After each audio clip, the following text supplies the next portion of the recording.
안녕하세요. 오늘은 셰익스피어의 대표적인 희극이죠. 한여름밤의 꿈속으로 한번 깊이 들어가 볼까 합니다. 네, 아주 유명한 작품이죠. 고대 아테네를 배경으로 테세우스 공작 결혼식 직전에 딱 하룻밤 동안 벌어지는 이야기인데요. 막 사랑, 마법, 웃음이 뒤섞인 그런 소동극이잖아요. 맞습니다. 근데 이게 시작부터 좀 복잡하게 얽혀 있어요. 그렇죠. 그 네 남녀 주인공들의 관계가 정말 꼬여 있던데요. 네, 허미아랑 라이센더는 서로 좋아하는데 허미아 아버지는 딸을 디미트리우스랑 결혼시키려고 하고요. 아, 근데 또 이 디미트리우스는 예전에 허미아 친구 헬레나랑 사귀었던 사이예요. 지금은 허미아만 바라보고 있지만요. 그럼 헬레나는요? 헬레나는 여전히 디미트리우스를 잊지 못하고 있고요. 그러니까 뭐랄까, 사랑의 방향이 다 제각각인 거죠. 아버지의 뜻을 안 따르면 죽음이나 수녀원에 가야 한다니. 와, 당시 아테네 법이 정말 엄격했나 봐요.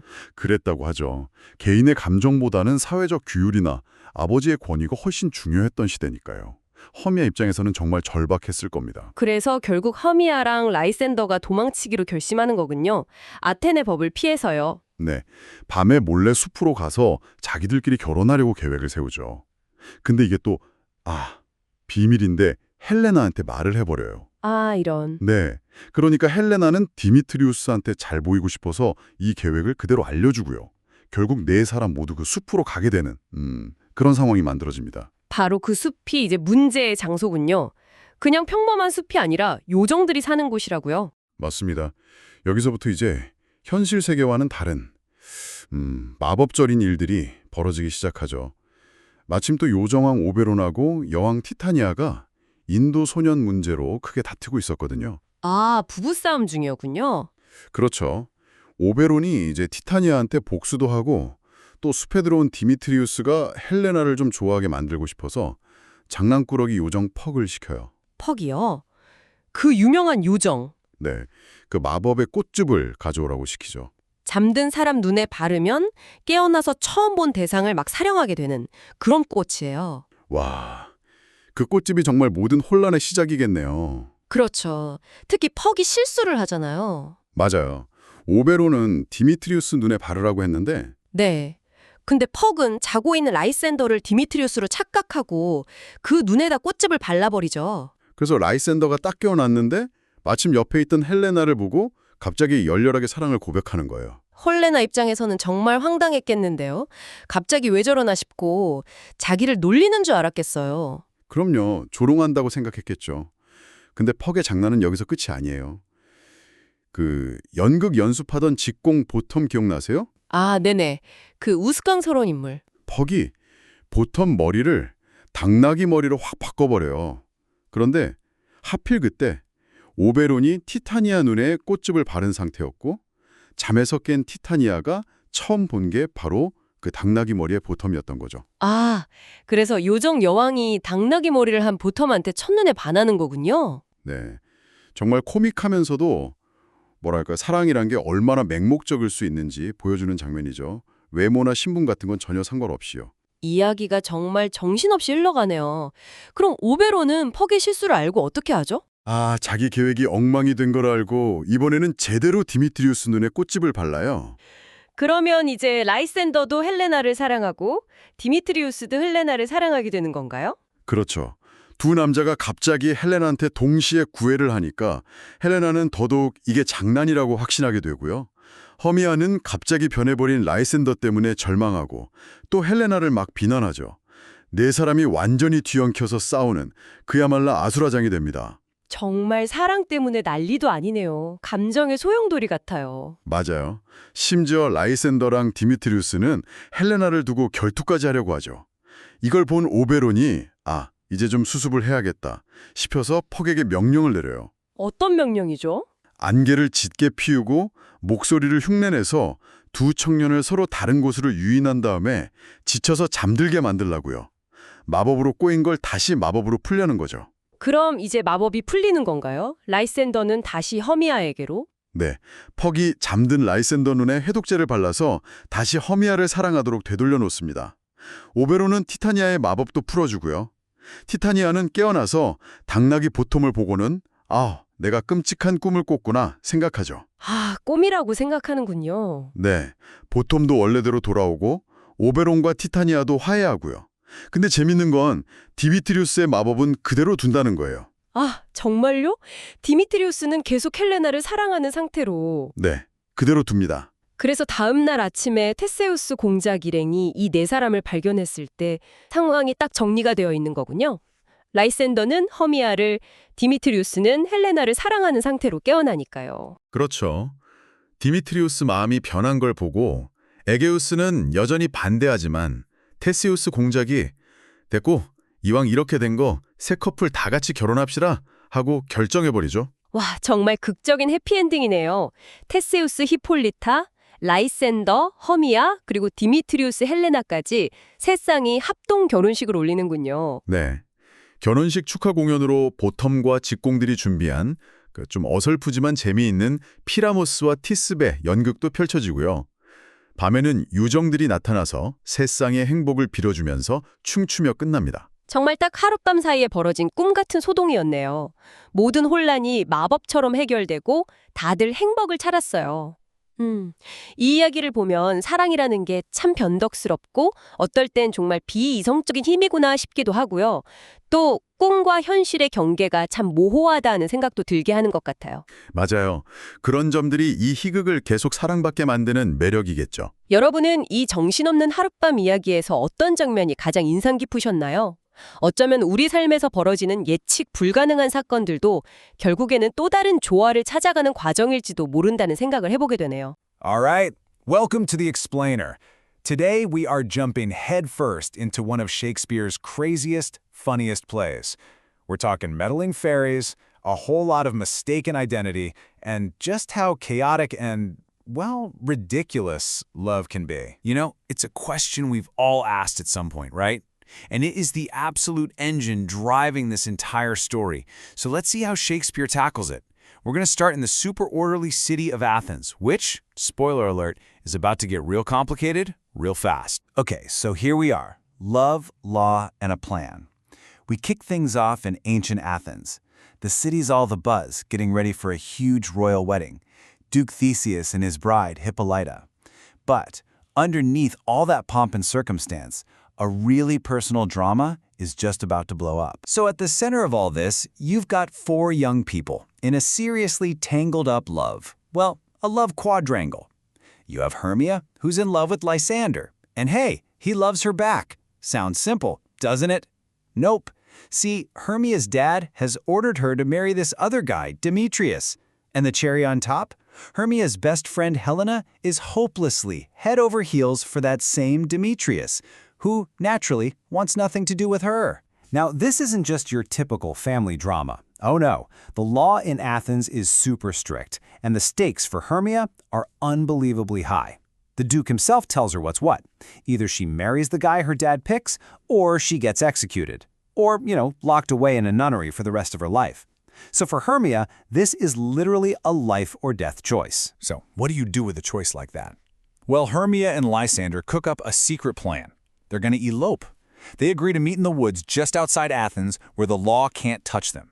But, and this is a big but, they make one huge mistake. They tell Helena. And Helena, in a pretty desperate move to get Demetrius to finally pay attention to her, decides to spill the beans to him. And just like that, all four of our lovers are heading into the woods. But this is no ordinary forest. This place is an enchanted realm. It's ruled by fairies, and out here, the rigid laws of Athens don't mean a thing. Magic is what rules here, and it is about to change everything. The king and queen of this fairy world, Oberon and Titania, are in the middle of a massive, epic fight. The whole thing is over a young boy that Titania has taken under her wing, and now Oberon wants him as his own servant. And this isn't just some small squabble. Their argument is so intense, it's actually messing with the weather and the seasons back in the human world. So to get back at his queen, Oberon comes up with a pretty vengeful plan. He sends his right-hand mischief maker, Puck, to go find a special, magical flower. And the juice from this flower, it's basically a super potent love potion. You put it on someone's sleeping eyelids, and they will fall completely, madly in love with the first living thing they see when they wake up. Oberon's plan is as simple as it is cruel. He's going to use this potion on Titania, hoping she'll fall in love with some, hideous creature. And while she's all distracted and embarrassed by her new ridiculous love affair, he's just going to swoop in and grab the boy. It is a perfect recipe for absolute chaos. But wait, it gets better. Oberon's plan doesn't just stop with Titania. It's about to spin completely out of control because he decides to use this same magic to try and fix the problems of the humans he sees wandering through his forest. Okay, so Oberon sees Demetrius being just awful to Helena, and he actually feels bad for her. So he tells Puck, hey, go find that Athenian guy and use the potion on him so he falls for Helena. But Puck messes up. Big time. He finds the wrong guy. He puts the potion on Lysander. So Lysander wakes up, sees Helena, and boom, he's suddenly consumed with this crazy passion for her, and he completely turns on Hermia, the woman he adored just minutes before. And just when you think things can't get any more crowded, they do. As if a love quadrangle in a fairy civil war weren't enough, we've got a third group crashing the party in the woods tonight. It's a bunch of clumsy amateur actors, and they're trying to rehearse a play for the Duke's wedding. Puck, who is just always on the lookout for a good prank, spots the most ridiculously over-the-top actor of the bunch, a guy named Nick Bottom. And in a flash of pure mischief, Puck gives him a little makeover. He transforms Bottom's head into the head of a donkey. So, Bottom has no idea about his new head, but he's super confused about why all his friends are screaming and running away from him. So he starts singing really loudly to show how brave he is. And that, terrible singing, it wakes up the enchanted queen Titania. And the very first thing she lays eyes on is this man with a donkey head.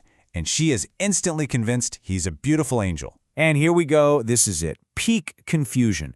Oberon, trying to fix his first mistake, goes and puts the potion on the right guy this time, Demetrius. But that just makes everything a million times worse. Because now you have two men, both magically obsessed with Helena. It is a total perfect storm of confusion, angry accusations, and pure heartbreak. So the whole situation is completely flipped on its head. Both Lysander and Demetrius are now chasing after a totally baffled Helena, and she doesn't feel loved at all. She thinks they're all ganging up on her, playing some horrible, cruel joke. Meanwhile, poor Hermia is just left completely alone and heartbroken, forced to watch the guy she loves swear his devotion to her best friend. The whole thing just explodes into a nasty four-way fight. All right, so at this point, Oberon is watching the humans about to actually get into a physical fight, and his own wife is cuddling with a donkey man. He finally realizes, okay, maybe this has gone a little too far, so he orders Puck, fix all of this, and do it before the sun comes up. So Puck gets right to work. He conjures up this thick, heavy fog to get the guys separated. Then he starts mimicking their voices, leading them on a wild goose chase all over the forest until they just collapse from sheer exhaustion. Once they're all asleep, he sneaks over to Lysander and puts the antidote on his eyes, putting his love for Hermia right back where it belongs. At the same time, Oberon cures Titania, and Puck changes Bottom back into a regular guy. Then the sun comes up, and the four lovers wake up. All the magic is gone. The whole night, the intense emotions, the chaos, it all feels fuzzy, distant, almost like they all had the same bizarre, wild dream. But here's what's real. Their love lives are finally sorted out. Lysander is back to loving Hermia, and Demetrius, even without any magic, now genuinely loves Helena. Okay, we're back in Athens. The dreamlike confusion of the woods is gone, replaced by the clear light of day, and finally, a happy ending. So Duke Theseus is out hunting and stumbles upon the four lovers sleeping in the woods. When he finds out that Demetrius doesn't want Hermia anymore and is actually in love with Helena, he's thrilled. So in one move, he just completely overrules Hermia's angry dad and says, you know what? You two couples are getting married today, right alongside me and Hippolyta. One wedding just became 3. And there you have it. Everything is sorted out. The story that started with all that conflict and a literal death sentence, it ends with 3 happy couples, all united by love, getting ready for one big party. Later that night, the celebration keeps going with that play by the amateur actors, and it is hilariously, wonderfully terrible. A total train wreck of a performance, and the newlyweds think it's the best thing they've ever seen. And then, once all the humans are asleep, the fairies sneak in, unseen, to bless the house and the couples, making sure they'll have lasting happiness. And at the very end, Puck himself steps out and talks directly to us, the audience. He basically says, hey, if all of this was just a little too weird for you, just pretend it was all a dream. And that really leaves us with one last thought, doesn't it? If love itself so often feels like some kind of wild, confusing, and magical dream, then who or what is doing the dreaming?